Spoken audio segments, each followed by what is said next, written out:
देवउठनी एकादशी है। संपूर्ण भारत की भूमि पर, संपूर्ण विश्व में आज भगवान कृष्ण, शालिग्राम जी भगवान और तुलसा मैया का मंगल विवाह हो रहा है। संपूर्ण विश्व में, पूरी भारत की भूमि पर पूरे सनातनी भाई बहन आज शालिग्राम जी के साथ में, लड्डू गोपाल जी के साथ में, भगवान नारायण के साथ में तुलसी जी का मंगल विवाह करेंगे। हम भी चाहते हैं कि आप भी मंगल विवाह करें, पर निवेदन है आप भी भीष्म पितामह जैसे आज भगवान से कह देना, भोलेनाथ मैं भी अपनी बुद्धि रूपी बेटी को तुझे समर्पित कर रहा हूँ। एक कर्म गति के कारण तू लूट बैठी, इतनी अच्छी थी, इतनी बढ़िया थी, पर केवल तेरे ललाट पर जो लिखा हुआ था कर्म की गति का खेल लिखा हुआ था, उसने तुझे अच्छे से बुरा बना दिया। लेकिन ना सास बुरी होती है ना बहू बुरी होती है। सास नहीं चाहती कि मैं कोई अपशब्द बोलूं, वही बहू भी नहीं चाहती कि कोई अपशब्द बोलूं, पर ललाट पर जब कर्म गति उल्टी पड़ती है तो अपने आप जिह्वा से अपशब्द निकल ही देती है। यह कर्म गति। अब ऐसे समय पर क्या करोगे आप? कार्तिक महीने में 2 वस्त्र की महत्वता होती है। ध्यान लगाना जरा, जितनी भी माताएं बैठी हैं, चाहे वो सासू माँ हो चाहे बहुएं हो, बेटियां भी कभी ना कभी बहू बनेंगी और आप भी कभी ना कभी सास बनेंगे। स्मरण रखें। कार्तिक महीने में 2 वस्त्र का विधान है, एक पीले कलर का वस्त्र और एक लाल कलर का वस्त्र। आज देवउठनी एकादशी है। ऐसी कोई माता नहीं होगी जो अपने घर में तुलसी जी का पूजन नहीं करे। घर की माँ यदि आज देवउठनी एकादशी के दिन लाल वस्त्र, बैकुंठ, वैसे तो पचवीगन का महत्व बताया गया है स्कंद पुराण में, जो 5 दिन पीछे के होते हैं।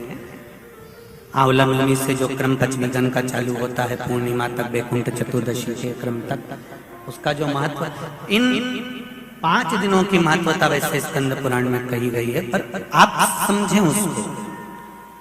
लाल वस्त्र अगर कार्तिक महीने में तुलसा महारानी पर ओढ़ाया जाता है और वही वस्त्र बाद में रख लिया जाता है संभाल कर, तो उस घर में किसी कर्म गति के कारण भी अगर अपशब्द निकल रहे होते हैं तो वो अपशब्द वो वस्त्र रोक लेता है। वो वस्त्र रोकता है। कौन सा वस्त्र? लाल वस्त्र, पीला वस्त्र। इन 5 दिन में अगर तुलसा महारानी को चढ़ाया जाता है और उसको रखा जाता है, तो जिस नारी के गर्भ से संतान नहीं भी हो रही होती है, उसके कक्ष में अगर वो वस्त्र कुछ दिन तक रखा रहता है तो ये निश्चित आती है कि गर्भ ठहरता जरूर है। ये पीले वस्त्र की और लाल वस्त्र की महत्वता कार्तिक महीने में। अब कई माताएं कहती हैं कि हमारे पास में लाल वस्त्र नहीं है, हमारे पास में इतना नहीं है, तो लाल कलर का लच्छा भी तो आता है, नाड़ा। बोलो आता है कि नहीं आता? लाल, तुम्हारे घर में सिलाई करने का लाल कलर का धागा तो होगा ना कि नहीं होगा? लाल कलर का लच्छा तो होगा, नहीं होगा सफेद कलर का धागा तो होगा, उसको कंकु में लाल करना। पर उस वस्त्र की महत्वता को हम समझें। जैसे बांस की पिटारी में, ये तो तुम लोगों की परिभाषा है, आजकल की माताएं तो सुहाग का सामान प्लास्टिक की टोकरी में रख कर देती है, पर हमारे यहाँ नहीं लिखा कि प्लास्टिक की डलिया में सुहाग की सामग्री दो। हमारे यहाँ कहा कि जो वंश बढ़ावे, जो वंशकार होते हैं ना, बांस बनाने वाले होते हैं, वंशकार होते हैं, इनको तो तुम्हें रोज धन्यवाद देना चाहिए। जो बांस का टोकरी बनाते हैं, सुपड़ा बनाते हैं, बांस का सामान बनाते हैं। आज भी विवाह में हमारे यहाँ मंडप भी बांस का होता है, सुपड़ा भी बांस का, डलिया भी बांस की। सबसे पहले खलमट्टी अगर आती है, शादी के ब्याह में सबसे पहले मिट्टी आती है, तो बांस की टोकरी में आती है। एक नियम है।